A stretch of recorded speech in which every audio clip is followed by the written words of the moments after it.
a simple operation. How could I possibly die? Oh, it's possible, believe me. Hello and welcome back with another character, Datafile. Today we're going to talk about the one and only Doctor. You'd be surprised how peeved people get nowadays over any little mix-up. No, it's the medical emergency hologram from Star Trek Voyager. So, the Doctor. The Doctor is a really complex character and he went through a big development from the beginning of the series till the end of the series. The Doctor, the EMH-1 program, was originally designed in the Jupiter station.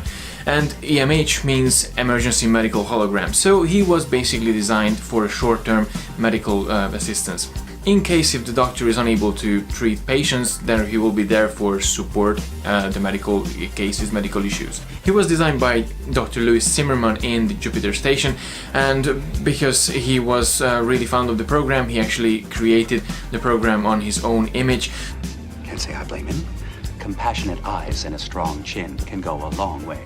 So the program eventually looked exactly like Dr. Louis Zimmerman. In 2371, the Voyager being launched on board with the EMH-1. Unfortunately, when the USS Voyager lost in the Delta Quadrant, the Doctor died at the very beginning of the mission. Voyager stuck in the Delta Quadrant without a medical officer, but the Doctor, being the only one who actually was able to deal with medical issues and medical problems, actually he stepped up as the Chief Medical Officer for Starship Voyager. At the very beginning of his life in Starship Voyager, he was very rude, he lacked of empathy, and he had a terrible bedside manner. I don't feel so good. Neither do I. And you don't hear me complaining. That caused mainly because he was treated as a piece of equipment, not as a part of the Voyager family, the Voyager crew. Let's just say I've become accustomed to being treated like a hypospray. The Doctor became a more complex individual over the years, and he had many beautiful sides actually that we witnessed to see, and he started to develop a really good relationship with everyone. Eventually he got to use sarcasm in a proper way, and he also developed a really good bedside manner as well, and at the end of the journey he really became an important member of the Voyager family. During his learning curve to become more human and more understanding towards others, he done many adjustments in his program. Once he programmed the Levodian flu to himself, and that eventually helped him understanding how patient can feel and how really important it is to have a good empathy towards the patients. My simulated virus is leading me to a simulated death. He also added a subroutine to his program to learn from the big philosophers from all over the place. So he learned from Byron, Gandhi and Socrates and from a bunch of other people. But he got to the point when he actually started to develop a darker personality, a darker side of himself, and that almost ended up him killing someone.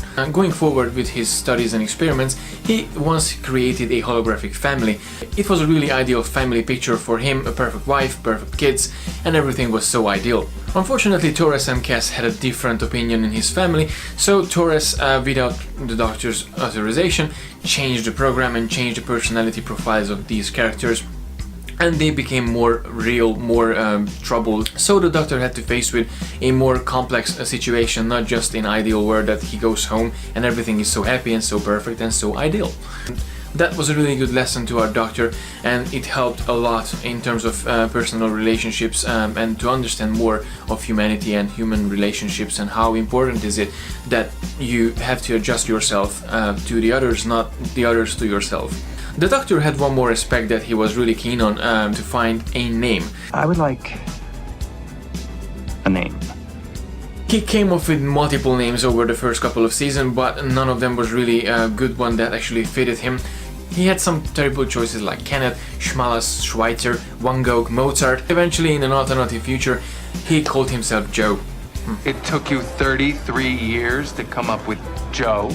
Over the years, he happened to face with so many hard decisions.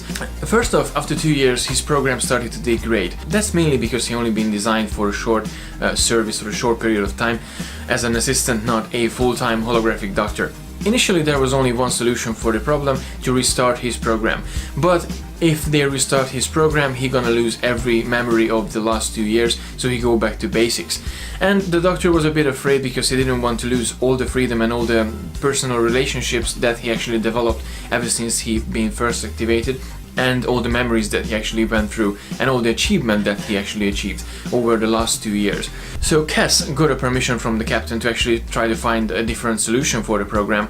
Eventually they find a way to transfer the diagnostic program's matrix over the doctor's matrix, and they were able to save the doctor. The doctor had and developed many interests over the years. Of course, you can sing and dance. I should install you in a Ferengi nightclub. He was singing in many occasions, but the opera parts weren't Robert Picardo's own opera parts. That was a person called Agostino Castigliano, who was an opera singer, and he actually performed most of the opera parts in the show. He also developed many friendships over the years. He had a really good friendship with Cass, Seven of Nine, Tom Paris, and even Captain Janeway. Although Captain Janeway was a bit more than just a friend, they had a really mother and son relationship. Every time when the Doctor was facing a situation, he always went and asked help from Captain Janeway. Well, most of the time. Apart from friendships, he also had quite a few approaches in a romantic way. The most unique experience that he had is with Dana Rappel, the Vidian Doctor. They got quite close while the Doctor was treating her. The Doctor, played by the fantastic and extremely talented Robert Picardo. Robert Picardo gave a brilliant performance as the Doctor, and I think for many of us he always gonna be the Doctor. It was really interesting to see how the character actually developed from the very beginning of the series till the very end. At the really beginning he was more of a Dr. McCoy figurine, and at the really end he became more of a person who actually didn't really want to become a human anymore, because he was able to do multiple things at the same time, and he actually considered himself a bit more superior than humans. I've come to realize that being a hologram is far superior. Really? In the first couple of years he was limited to the sickbay and occasionally to the holodecks as well, just to get some different environments for himself, not to stuck in a sickbay all the time.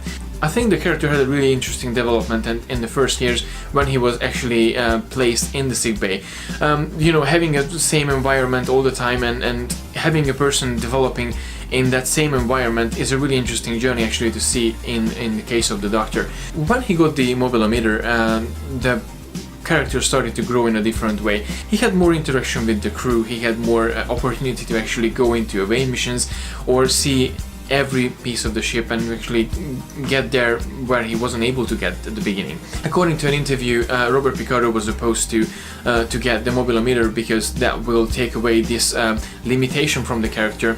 But eventually it turned out to be a big treat for the character and for many of us who was witnessing the Doctor became a more unique individual. Apart from being the Doctor, Robert Picardo played in Stargate Atlantis, and he actually recurred the role as Dr. Louis Zimmerman in Star Trek Deep Space Nine, also a brief appearance for Star Trek First Contact. Not to mention the Orville when he played Alara Kitan's father.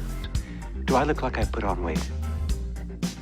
He played in many great movies as well over the years, Inner Space, Gremlins 2 and The Matinee, just to mention a few. Robert Picardo being a big science enthusiast, he is a member of the Planetary Society, and he also the host of the Planetary Society YouTube channel called The Planetary Post. Now, to be clear, I'm speaking of this Voyager spacecraft, not this one, which Starfleet will launch sometime in the 24th century. Really? So that was my character data file of the Doctor from Star Trek Voyager. Please let me know in the comment section below what did you think about the character and what was your favorite or least favorite moment of this character over the 7 years of Star Trek Voyager. As always, thank you very much for watching. Please don't forget to like and share the video, and don't forget to subscribe to receive all the geekiness every week. And until next time, live long and prosper.